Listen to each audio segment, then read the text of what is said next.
নমস্কার বন্ধুরা, হই হই করে চলে এলাম আমরা আজকের রেসিপি নিয়ে। পটলের দোরমা, পারওয়াল কা ভরওয়া। একটা ছোট ছুরির সাহায্যে পটলের গায়ের ছাল বা স্কিনটাকে ছাড়িয়ে নিন। জাস্ট জামা কাপড়গুলো খুলে নিন, কিন্তু সাবধান, গায়ে হাত দেবেন না, কারণ এর গা ক্ষতবিক্ষত হয়ে গেলে পটল বাবাজিরা দুর্বল হয়ে পড়বে এবং রান্নাবান্নার সময় কেতরে পড়বে।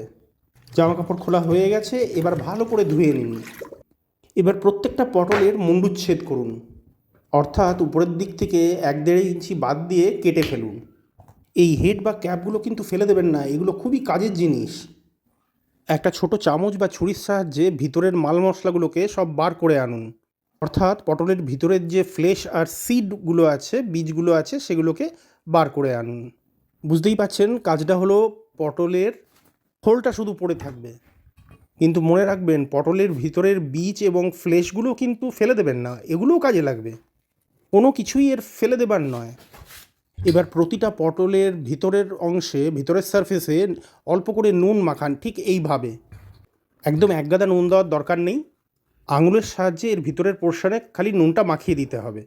মুন্ডুগুলো অথবা ক্যাপগুলো এর মধ্যে দিয়ে তাতেও নুন মিশিয়ে দিতে হবে, অর্থাৎ ভেতর বাইর সব জায়গাটাই নুন মাখানো হয়ে গেল। কড়াইতে সামান্য একটু সরষের তেল গরম করুন, এর মধ্যে ছেড়ে দিন পটলের খোলগুলো। সাবধানে সাবধানে একটা একটা করে ছাড়াই ভালো, না হলে তেল ছিটকাতে পারে। এবার এগুলোকে একটু ভালো করে গোল্ডেন ব্রাউন করে ভাজতে হবে। ঢাকা দিয়ে ফ্রাই করলে আপনার সুবিধা, কারণ এতে কম সময়ে এই ফ্রাইং প্রসেসটা সম্পন্ন হয়।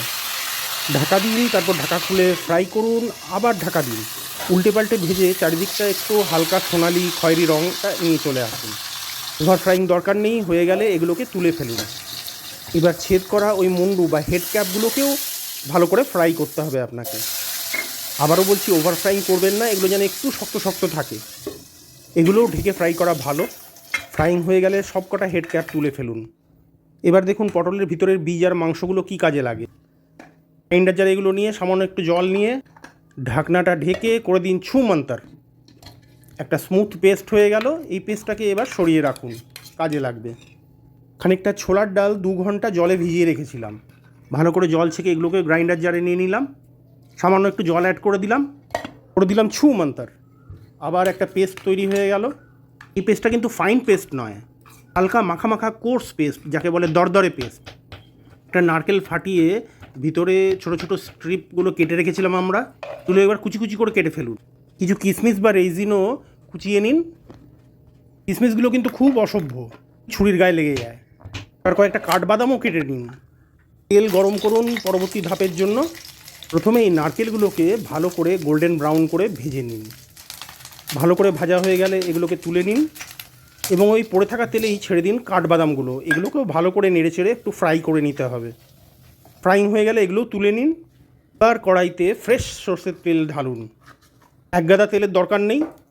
তেল গরম হয়ে গেলে এতে অনেকটা গোটা জিরে ছেড়ে দিন, আর দিন একটু হিং এবং আদা বাটা, একটু কুচনো কাঁচা লঙ্কাও ছেড়ে দিন এর মধ্যে।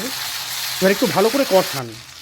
আগে থেকে আমরা খানিকটা নারকেল কুড়িয়ে রেখেছিলাম, সেই নারকেল কুড়াটা এবার এর মধ্যে ঢেলে দিয়ে ভালো করে ফ্রাই করুন। বুজবুজ করে উঠলেই পটলের ফ্লেশ আর সিডের পেস্টটা এর মধ্যে ঢেলে দিন। ছোলার ডালের পেস্টটা হাতের কাছে রাখুন, নিন, ঢালুন। এবার লো টু মিডিয়াম ফ্লেমে এটাকে ভালো করে নাড়িয়ে চাড়িয়ে ভাজতে হবে। নাড়াতে থাকুন, নাহলে কিন্তু কড়াইয়ের তলাটা লেগে আসবে। সাবস্ক্রাইব করেছেন তো আমার চ্যানেলটা? না করলে ঝট করে ফেলুন।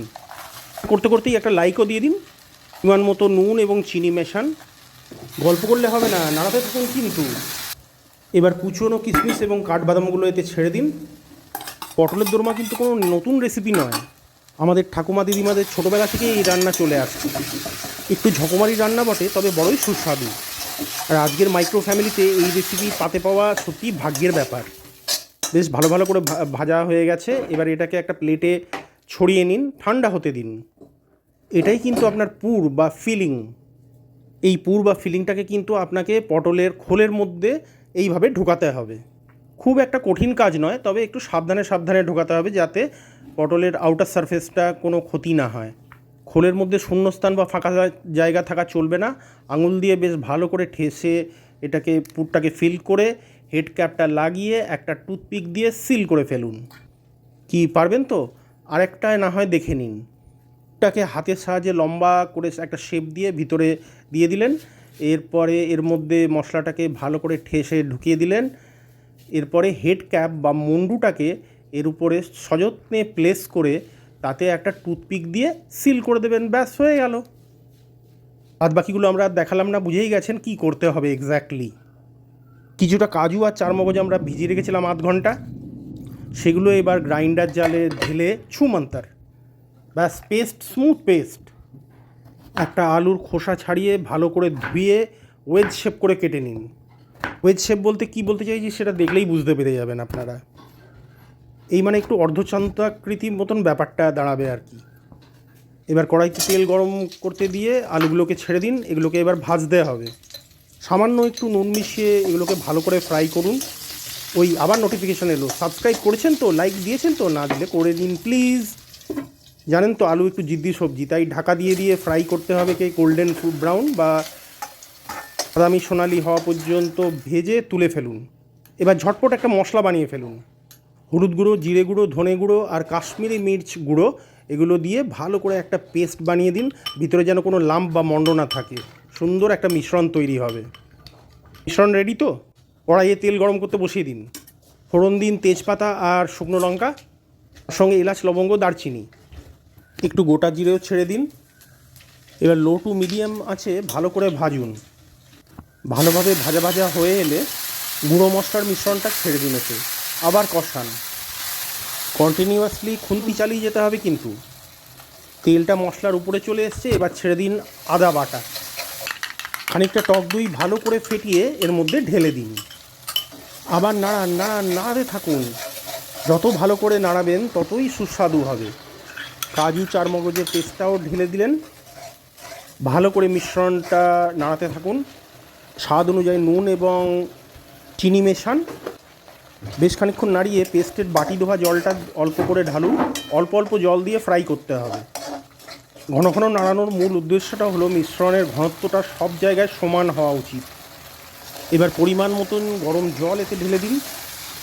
যতটা গ্রেভি খাবেন সেই অনুপাতেই জল ঢালবেন। এবার ভাজা আলুগুলো এতে ছেড়ে দিয়ে খানিকক্ষণ রান্না করুন, মাঝে মাঝে ঢাকা দিয়ে। বেশ ভালো করে ফুটতে শুরু করলে এবার আসল উপাদানটা দিয়ে দিন। একে একে ছেড়ে দিন ফ্রাইড পটলগুলো। পটলগুলো কিন্তু খুব ডেলিকেট, সাবধানে হ্যান্ডেল করতে হবে, নাহলে ভেঙে ভিতরের পুর বেরিয়ে ঘেঁটে হয়ে যাবে, তাই সাবধান। খানিকক্ষণ রান্না হতে দিন। এরপর ছেড়ে দিন 1 চামচ ঘি এবং গোটা গরম মশলা গুঁড়ো, অর্থাৎ গরম মশলা পাউডার। আলতো হাতে পটলগুলো হালকা করে নাড়ান, এপাশ ওপাশ করুন। আর বিশেষ কিছু আপনার করা নেই, খালি সময়ের অপেক্ষা। বলতে বলতে রান্না শেষ, সে ফ্লেম করে দিন অফ, আর একে 5 মিনিট রেস্ট হতে দিন। ব্যাস গরম গরম সার্ভ করুন দেখি এই সুস্বাদু পদটি। দেখেই লোভ হচ্ছে, খেলে না জানি কী অনুভূতি হবে।